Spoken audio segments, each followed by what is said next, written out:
There's something I think a lot of people need to hear, especially in dating. Sometimes the problem is not that no one is interested. Sometimes the problem is that no one can read you. And I know that's annoying to hear because most of us grew up believing the opposite. We think, I smiled, I look at them, I was nice. If they wanted to, they would. And sometimes that's true.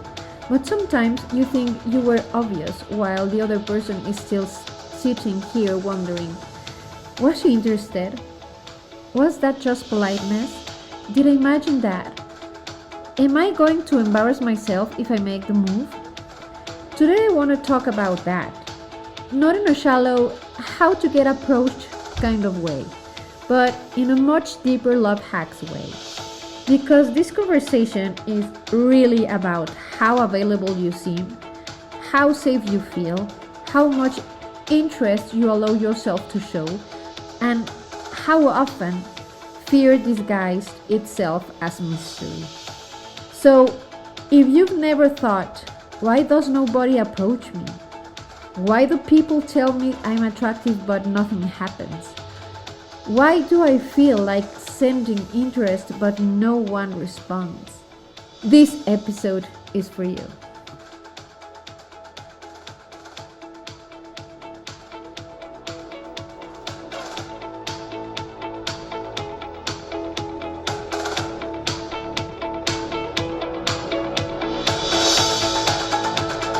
Hello everyone, this is Michaela, and today our friend Renee is not here with us, but we are going to make this podcast. And I want to apologize about the sound of my voice, but I just landed and I have a flu, so I'm so sorry if I sound a little bit weird than usual, but it doesn't matter. We're going to do this podcast. And today we want to talk about those moments when we are trying so hard to date because we know all the pressure that we have about friends and family. They didn't want us to get married and have a family, and all the friends that are getting married around us, and we are not married yet or even have a boyfriend or girlfriend yet. And we know how painful that might be sometimes in our lives. So I know that for most of us, one of the most incredible assumption is in dating is when we think that this person didn't see us. Like, we ask ourselves why this person didn't come toward me when I send all the right signals. That person might not be interested. And yeah, sometimes it's true. This person is not interested. But sometimes, honestly, that's not the case. Not every lack of actions means a lack of attraction. Sometimes it means uncertainty. Sometimes it means the other person cannot tell if they are welcome. Sometimes it means they are insecure too. Sometimes it means your signals are so subtle, so protected, or so mixed with self-defense that they don't know what to do with them. So a lot of people think they are being clear when in reality they are actually being unreadable, because you can glance once, or maybe you smile quickly, or maybe you hope this people is feeling the same energy that you're feeling, but this person has no clue about it. He didn't actually see any of this. And that's what happened. This person might be thinking that it was probably nothing, or maybe that it was just a friendly thing, gesture or something, and they don't want to make things awkward. And this matters because many of us walk away from dating situations because we create a lot of stories that aren't even true. So we start telling ourselves that no one wants us, that no one knows that we actually exist, or maybe that we are not kind enough to approach people. And that's why we have a lot of problems to be with someone, because we misread all the situation. When the truth may be much less dramatic, okay, and much more practical.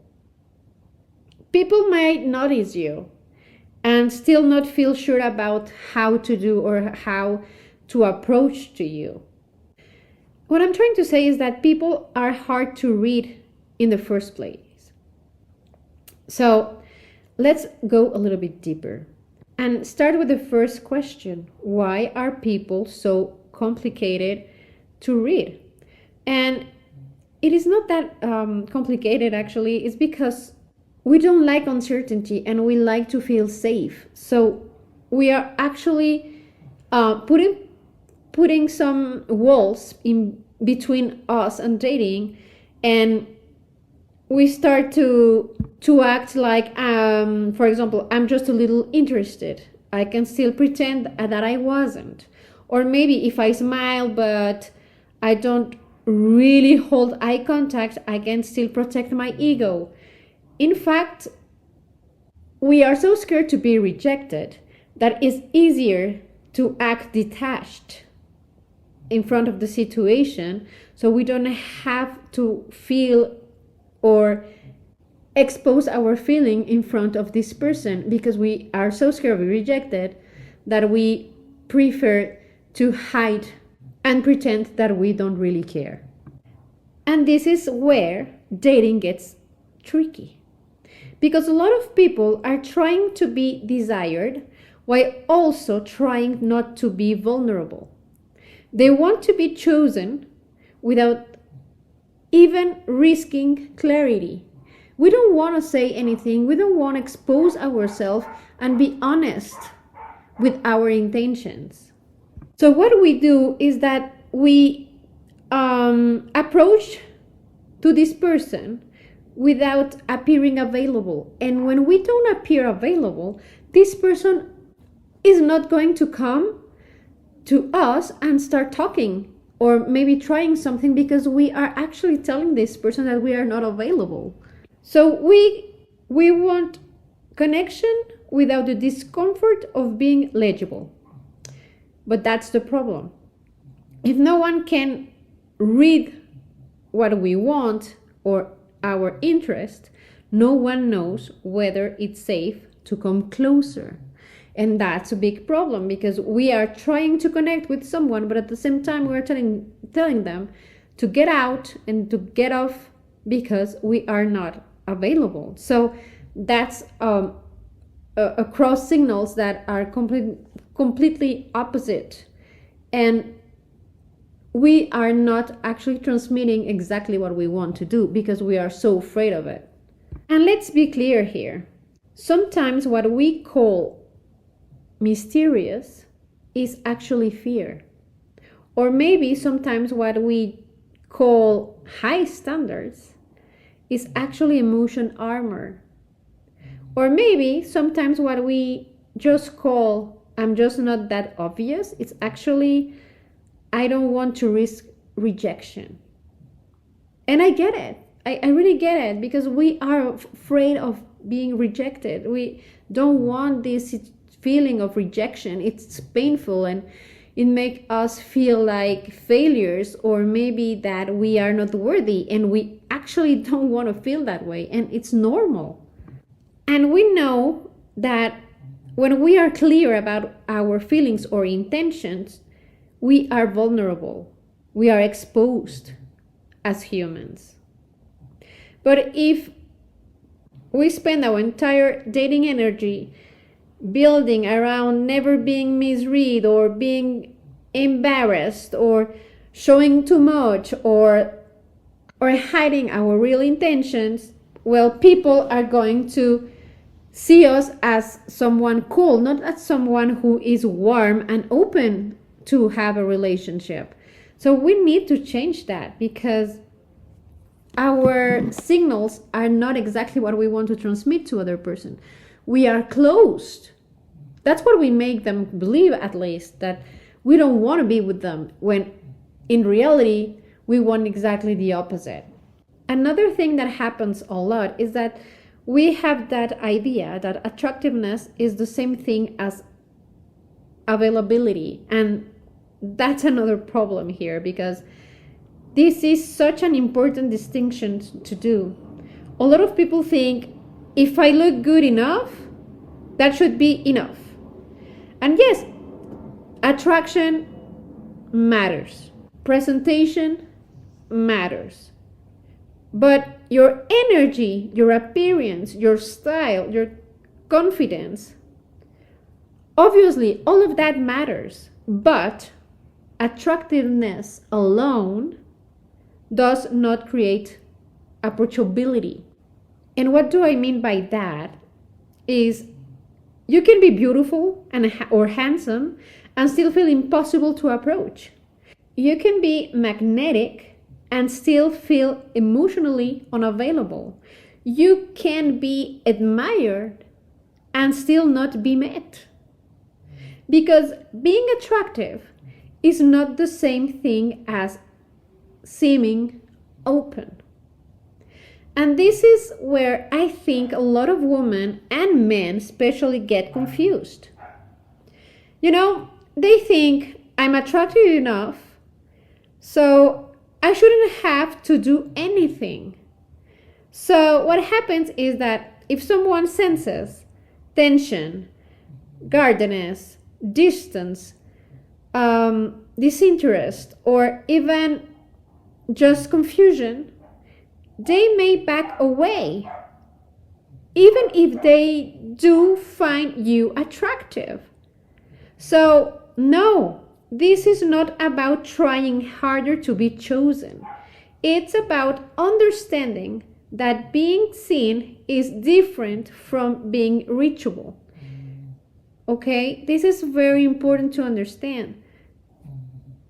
You might be the most beautiful woman in the room or the most handsome guy in the room, but if you don't feel like someone who is reachable, no one is going to approach and talk to you or make a move. You need to be open, to appear open, to make this person approach and talk to you.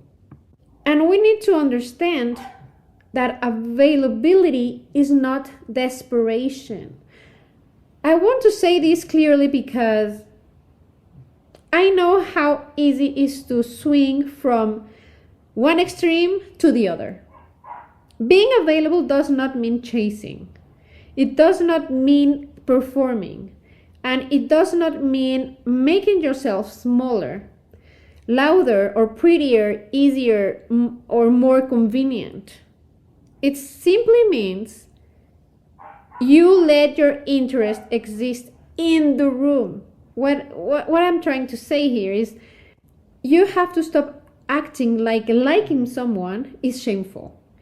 And you have to stop pretending that neutrality is what you're feeling when in reality you are feeling curiosity about this person. And you have to stop hiding all your special warmth behind a wall to protect yourself. Availability is more like, have a real eye contact with this person, or a smile that actually lands to this person, that make this person feel warm and welcome.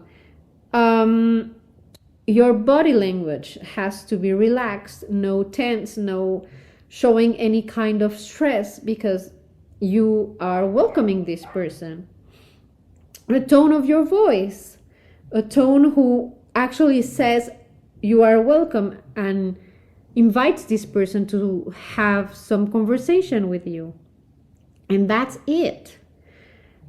It's just openness. And yes, for some people, especially if they are used to be hyper independent or hyper controlled or deeply self-protective, that openness feels almost unbearable. Because being available means someone could reject you, someone could maybe not respond, or someone could misread your intention anyway. So yeah, it's hard, but that risk is part of the real connection. Looking for real conversations about love, connection, and everything in between?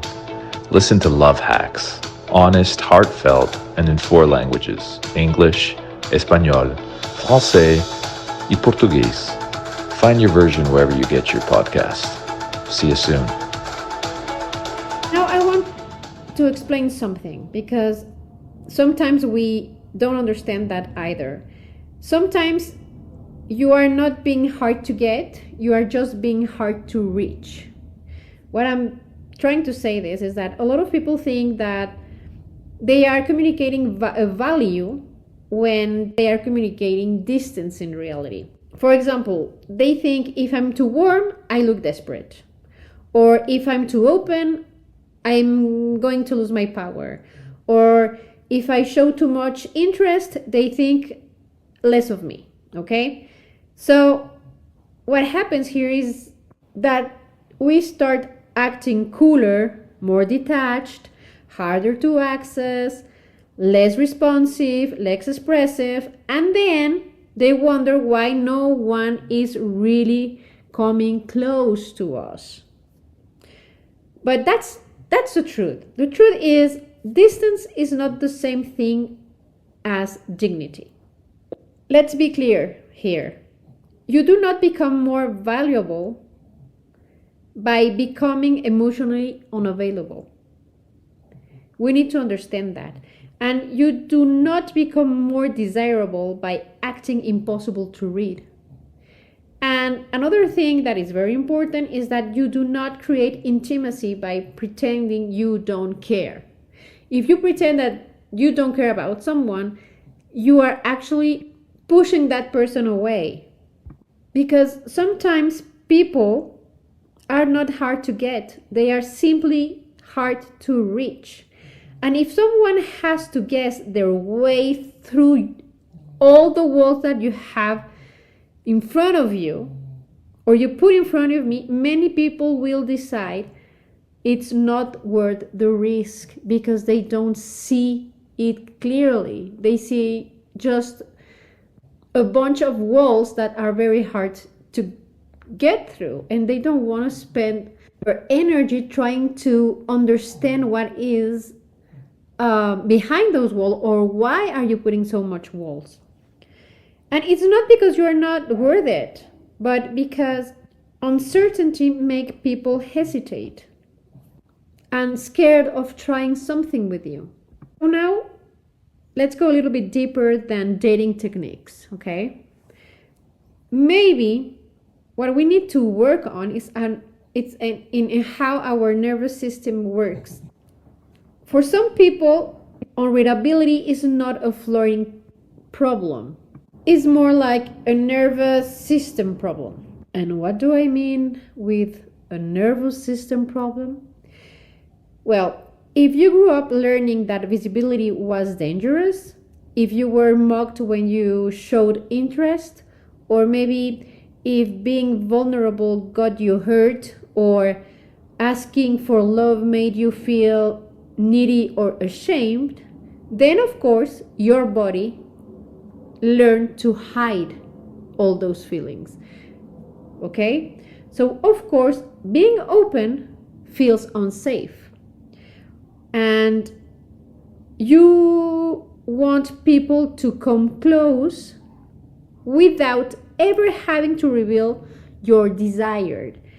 Of course, you send a mixed signal by doing that, because even if you want to be with this person, you are showing nothing to this person. You are actually hiding everything you feel, so this person doesn't know what you really want, because somehow you might showing this person that you like them, but at the same time you are pushing them away. So it's a lot of confusion in the other person's mind. A part of you wants to be loved, and another part of you thinks love is dangerous. So somehow you don't know what to do either. So let's be clear. I want you to know this is not about blaming you. It's about naming what may be happening in you. You may not be sabotaging dating because you are arrogant. You might be protecting yourself because your body still thinks openness equals risk. Risk for you is something very complicated. It scares you. And that's different. It's not that you are arrogant, you are just afraid. So the solution here is not about being more attractive or to try harder or be cooler. The solution may be learn how to feel safe by showing this person all the things that scares you, all your feelings that you want this person to see but you are afraid of showing them. In other words, learn how to feel safe by being seen. And you're gonna ask me, and how am I supposed to do that? Well, first, you can stop assuming that no action automatically means no interest. Sometimes it does, but not always. Second, ask yourself honestly, am I actually expressing interest or I am hoping someone reads my mind? Remember, no one knows what is happening in your mind. So if you don't say it, nobody can guess or know what is happening in your head. And third, notice whether your dating style is built more on self-protection than connection. Pay attention. Do you shut down? Do you become unreadable?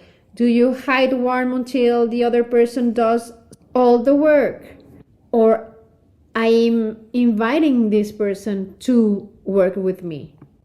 Fourth, practice small, low-stake openness. I am not saying that you have to show all your vulnerability with a story or making big confessions. I'm just saying that you just need to try something like more eye contact or more ease or more warmth, visible presence.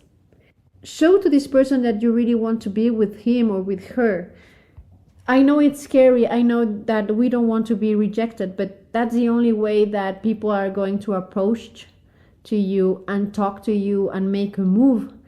If you don't invite them, it's going to be very, very hard for you to find someone who wants to talk to you or flirt with you or knowing you to see if something can happen, like starting a new relationship with them, if you just are sending mixed signals to this person. I know it's hard. I know it's very, very hard, but I know you can do this. I know you can show who you really are to this person and stop being scared about rejection. Remember something. Sometimes we're going to be rejected. It's a normal thing. But if you say hi to someone and this person is not responding the way you want, that's information. You know where you're standing. You know that this person is not interested. And you are not going to lose anything. But if you say, hey, and this person is responding to you the same way because you are connecting in some level and you are able to show a little bit more of you, the real you to this person, and this person is connecting with you, you are going in the right direction. So please stop being scared of being you. Stop being afraid of rejection. It's better to know where the person stands with you, and if they don't want to be with you, to move on, to find the next person, than be with the wrong person for a long time and losing a long period of time with the wrong person, and then realize that after 6 months of trying with this person didn't want it to be with you. So don't be afraid of rejection. You should say, thank you for the information. I'm gonna move on and find the right one for me. So guys, if I could leave you with one thought, it should be this. You may not be invisible. You may just be hard to read. And that matters because there is a huge difference between no one wants me and no one feels sure enough to approach me. So, one story attacks your worth, the other one gives you power. Not power to perform, not power to chase, but power to become more honest about your presence, your openness, and your desire. You do not have to become less yourself to be loved, but you may need to stop hiding behind ambiguity. So, guys, if this episode made you think of someone who keeps saying nobody ever approached me, send this to them. And if it made you think of yourself, maybe the question to carry with you tonight is, am I being rejected or am I just asking people to guess too much? Thank you again to be here. I wish you a very good night and I will see you next time.